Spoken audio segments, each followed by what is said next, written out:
cool.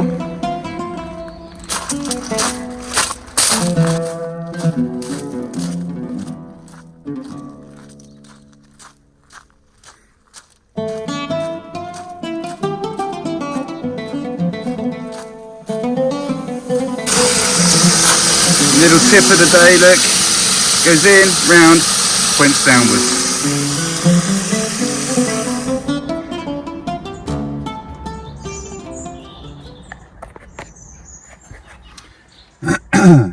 Very picturesque morning this morning.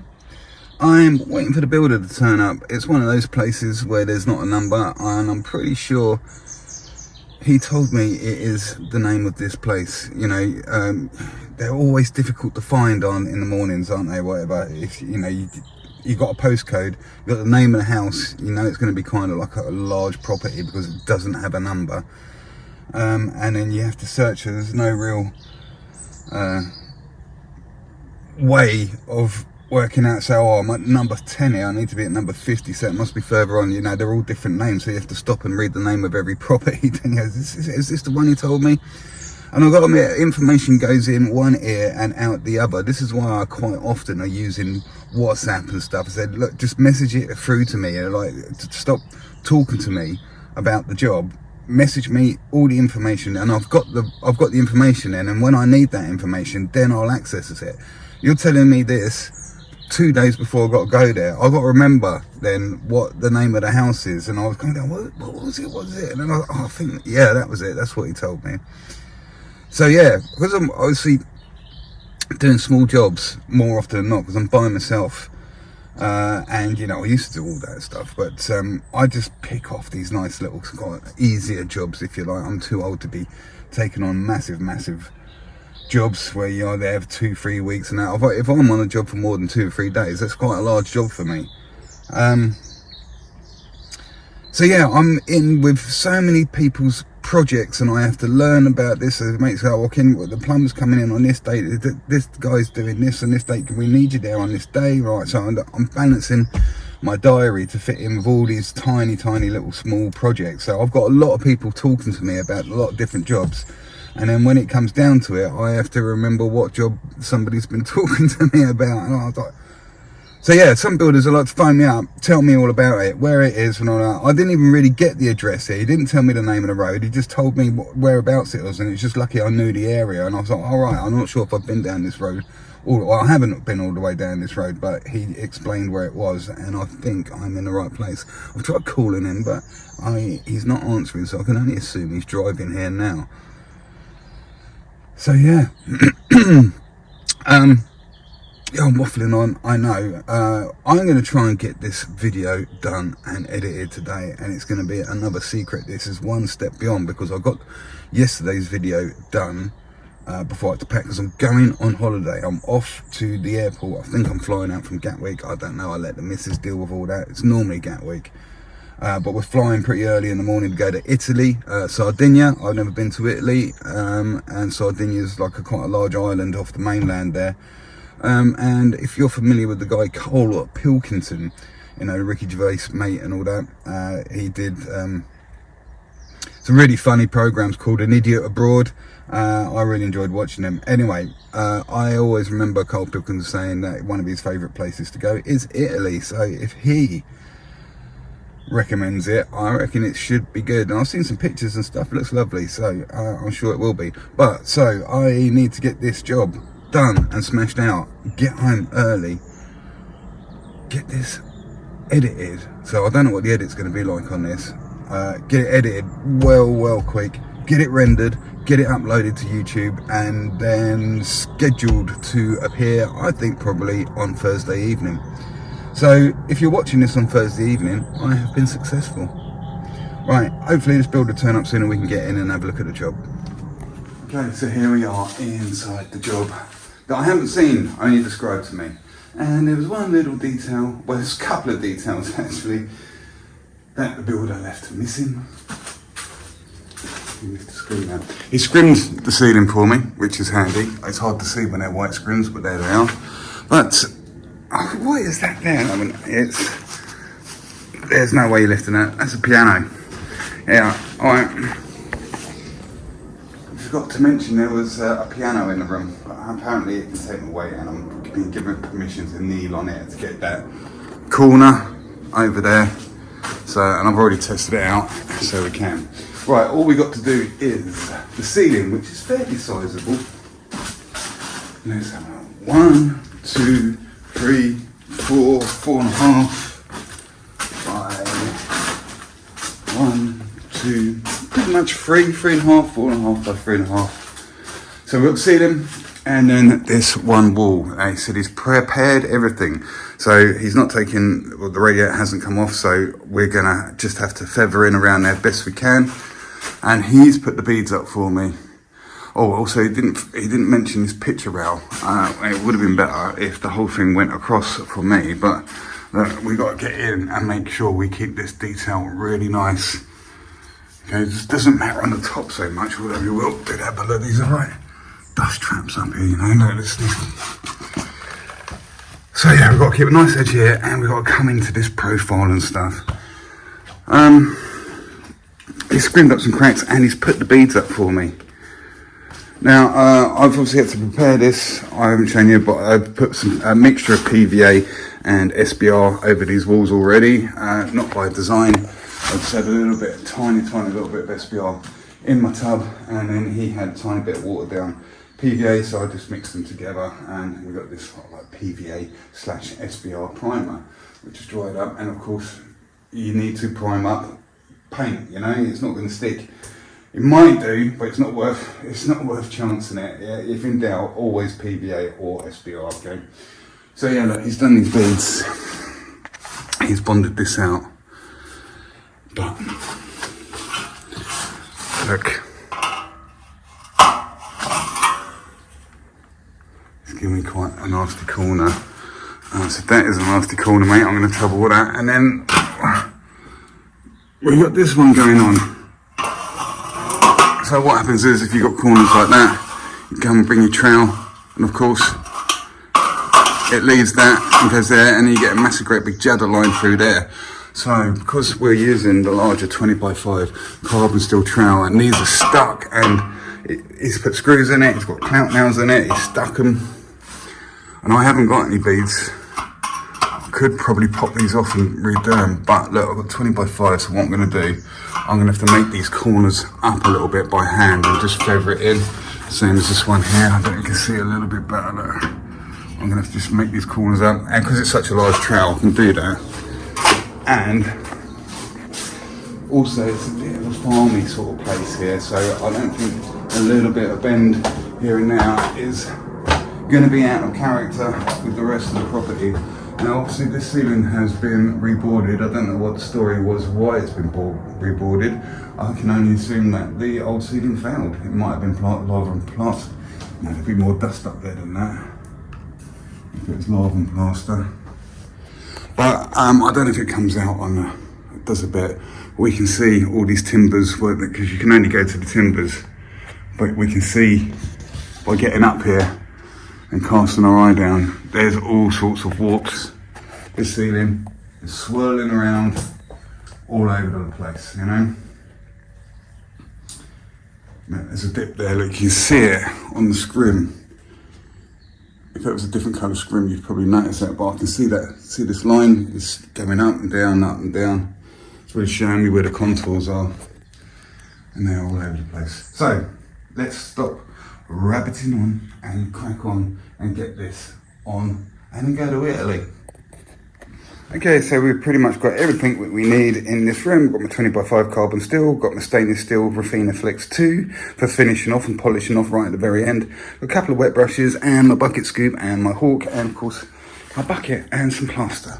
So we have everything in here that we need to get this job complete, I would say.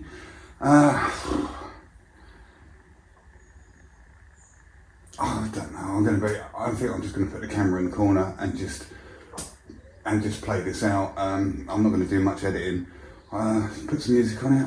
I think the attitude I've got now for this lovely little quaint farm cottage is I've got some sort of heavy metal music on my laptop. I think we'll do that. I think we'll rock out on this job. Why not? Right, let's rock out. Let's rock out with our trowels out, yeah.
Okay, so there's the state of the ceiling as it is at the moment. Kind of threw it on quite quickly because I'm in a bit of a rush, and started forming up these reveals. So what I need to do now is get straight back on the ceiling with that 20x5 carbon steel trowel, which is down there. And I've got a good healthy amount of dirty stuff left for mixing back into, because that's going to accelerate the next coat of plaster that goes on. Okay, so the ceiling is all flattened in, that's the first coat. Let me just jump up and look. So if I touch this now, you see it's pimpling up, okay, and it's sticking to my thumb, as you can see. Now, we can't really put a second coat on that because the ceiling is quite wayward, and you can see, look here, where some joints are bleeding through, where it's sagging under its own wet weight. So we try and put the second coat on this now, it's just going to put more weight to something that's already wet, more wet stuff, and it's going to sag even more, and it's going to give you ripples that are a little bit more difficult to get out later on down the line, because it's sagged and it's set in a sag position. So we want this to set, pick up and go firm. On the other hand, we want this to go off as well, and it is still a little bit wet, and it's the same stuff that's on the ceiling. But remember, we need to make up these corners, and we need to feather in around the radiator. Now I've got this much dirty stuff, I've got a little bit on my hook there, so just finish this wall off to get the first coat on now. I only really need like a couple of hawkfuls to finish this off. So that's what I'm going to wash back into there. And remember, I'm only going to be knocking up a really, really small amount. So this amount of leftover plaster, this dirty water that I'm going to create from this is going to be quite potent, and it's really going to pep that right up because of the quantity I'm mixing into. If I was mixing up another full bucket, that dirty water in there won't affect it anywhere near the same, okay? So yeah, let's knock this back. We're going to knock it tiny, tiny little bit wet, and we're going to complete the rest of this wall. So a little bit of clean water in there, and we're going to wash this round all them sides to create our desired dirty water. I forgot to mention, if you are going to be playing with dirty water, don't wash your bucket back until you're just about to knock up into it, because if you wash that back and leave that dirty water in the bucket for a little bit of time, it starts the setting process from that point. So when you do come to actually add the water to it, it's going to be even more potent. So just leave it alone just before you knock up your gear. Then you wash it round immediately before you knock up. Now I've mixed up this amount, which is considerably wetter. Now this is still, it's picking up, but I want it to go a little bit further, and we are in a race against time here. Now I've knocked it up quite wet because I don't want it to disturb these corners. Ideally, where I've had to make up and put plaster and make up my own corner, ideally you'd kind of get one side done at a time, so you'd get this wall done, and then once that's all set, then you've got a really nice corner. But we haven't got that luxury here. We've got both sides of an external corner that's live, so it's a little bit tricky. Now I've knocked it up quite wet because when I put the plaster on now, it's going to scoop over. If I knocked it up stiffer or just dead stiff, what's going to happen is when I put my trowel in, it's going to upset this coat as well. So I've knocked it out wetter so that when we apply it, it shouldn't upset this coat too much at all. This should hold itself still, and we'll only be manipulating the wetter stuff and skimming over the top of it. Okay, so we've been able to cover the whole wall. Now, look, I've bled right into this detail here. Don't worry about that, let that stay there, and at the end when that's hard, we're going to have to carve that out with a little small tool or something. So these corners up here aren't looking too bad considering how wet we are up here. Look, we're looking all right. Now I know I tell you not to do this, but I have put that wall on with the flexible trowel because this 20 by 5 is just too big and it's just not forgiving enough. I've got some levels I've got to hit very tight across here. When I'm starting coming off the bead and across there, we're going to start coming out thicker than that profile. So I'll say don't use those flexible trowels because they follow the contours that are already there, but that's all we can really do with that. If I try using that big trowel on there, it's going to be such hard work, so I'm going to have to roll the punches and follow the contours that are there. Now let's just get back up and check this ceiling out. We're almost ready to go. So it's still just pimpling up a little bit. By the time we sort ourselves out and knock up and everything, it should be just about ready. We can get the second coat on this. But I'm not going to be able to get the second coat on this because we've just put that in. But don't forget, remember that we dubbed out with the first coat for the benefit of time and being speedy, because I'm going to have to knock up and I can only really get the ceiling on because this is too wet to put the second coat on. So I can only put the second coat on the ceiling, which means I'll have to knock up again and put a second coat on this. Although these reveals have been second coated because we managed to complete them all with the first coat. I'm getting the idea to speed this wall up and bring it in line with this one. This might be the final coat that I put on there, and I'm going to cheat with that sponge float on here. I'm not going to go right into one on this video about the sponge float. Have a look down the playlist. I did a video, what was it called? The biggest cheat of all time. There, I'll show you how to sponge float. I might do that on this at this stage. Let this pick up a little bit, get this laid down, get it flattened in, then come back. This should have picked up a bit, and then I might sponge it and then go straight back to that flexi trowel and go all wavy. Okay, right, look, I've got quite a bit left over. I'm going to mix into this again for the second coat of the ceiling, and we'll do it with dirty water again. Okay, so the second coat is on that ceiling, and you may notice that it's gone on a lot neater. I've just put that on, I haven't turned back to flatten that in. So this is what I mean, like if you put the first coat on, flatten it in using that big trowel, eats up quite a lot of gear, but it does get things flat, and it might be a little bit slower, but when you come to put the second coat on, this is where you start dragging that time back, because now we set ourselves up in such a good state with that first coat. The rest of the stages just get easier and easier and easier. Okay, so that is on. Also, just quickly just to add, so whatever you knock up for your first coat, let's say you knock up 2 bags, put your first coat on, generally half as much again. So if you put 2 bags on, 1 coat, 2 bags to put it on, 1 bag to lay it all down with the second coat, generally, okay? Now, look at this. This is the amount of time it's taken me to knock up and put that on, because remember we did this with that dirty water and we only knocked up a small amount, so that has really quite affected this more so. It's pulled it forward in time quite a bit, and just by accident I knocked up quite a bit too much. Now to me, that looks like it's going to be enough to get a tight coat over this, and it's pulled in enough to take it. So we are not going to cheat with the sponge float on that wall. I repeat, we are not cheating. Okay, that was well handy, that wall pulling in the way it did, and by accident having just enough to put the second coat on that, or in the third coat in some places.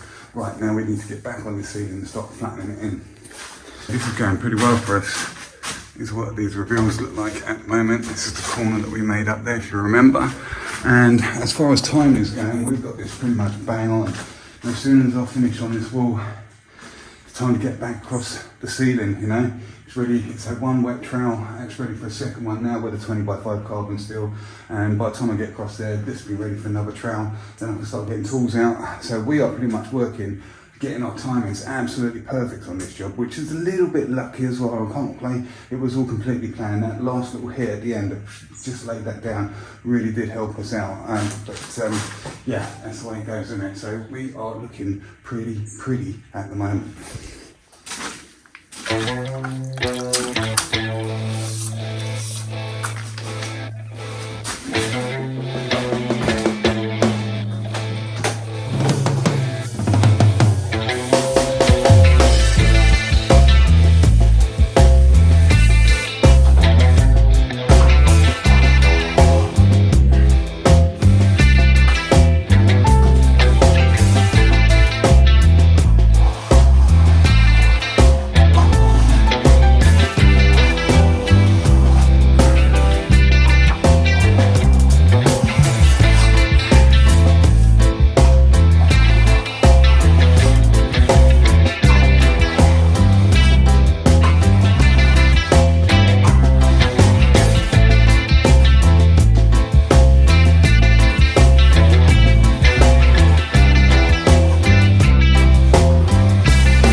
minutes past 12.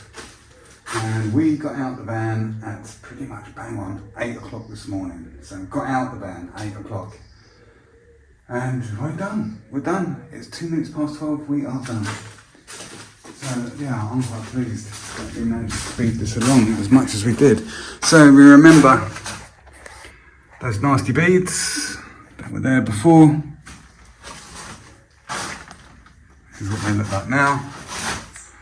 And I think we could probably tell, let's say here you can see that's just the line of the bead there. So this one wasn't quite so bad, but look, obviously you're gonna need to be careful when you clean these beads off. Because there's the point where it stops, look, and we started to become plaster there. As you can tell, I think they're looking pretty good up there, and this one, if you remember, was worse. Here we go, there you can see, I see. That is actually where the bead is, right there on that line. You can see the bead. So that's how much we've had to build out. See now, here we go. Here's the surface of the bead there. See the colour of it. So that's how much we made up. Just remember this, well, you can see, can't you? Where's it gone? Bead. That's how much we were out. That's how much the bottom bead stuck out from the top. That is all bead. That is bead. That is plaster. Managed to carve that out in there and wash it round that with the, I just did a real pointy trowel. So, let's get this all cleaned up. Let's get out of here. Make like a tree and get out of here. Right, let's do that.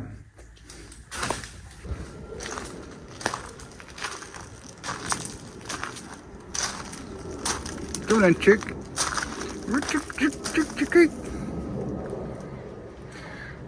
Clearly not very friendly. Okay, let's go on holiday.